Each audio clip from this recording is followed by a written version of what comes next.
আরে সে কৃষ্ণনগরের বুকে থাইল্যান্ডের পেয়ারা, থাইল্যান্ডের পেয়ারা, থাইল্যান্ড, এই কৃষ্ণনগরের বুকে চলে থাইল্যান্ডের এসেছে পেয়ারা থাইল্যান্ডের এসছে পেয়ারা। কৃষ্ণনগরের বুকে থাইল্যান্ডের একটা পেয়ারা 500 গ্রাম ওজন হবে। কত হচ্ছে একটা পেয়ারা সর্বোচ্চ ওজন? 700-800। কাকা নমস্কার। হ্যাঁ নমস্কার। হ্যাঁ, নমস্কার। এটা কি পাচ্ছেন বেচছেন?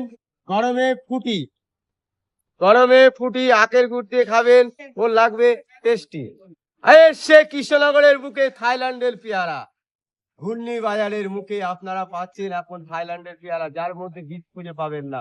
মুখে মিষ্টি লেগে যাবে সারাদিন, ভিটামিন। কত টাকা কেজি? এটা আপনার পাচ্ছেন 60 টাকা কিলো, আর ফুটি?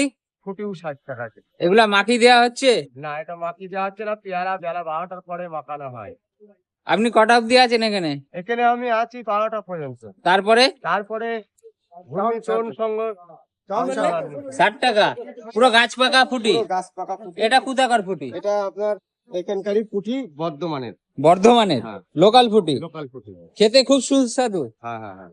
দেখো কাস্টমার এই যে পাওয়া যাচ্ছে পাকা এই যে পাকা ফুটি। থাইল্যান্ডের পেয়ারা। যাদেরকে নিতে হবে তাদেরকে আসতে হবে ঘূর্ণির বাজার, কুন্ডু সুইটের উল্টো দিকে। হ্যাঁ। সকাল 8টা থেকে 12টা পর্যন্ত পাওয়া যাচ্ছে।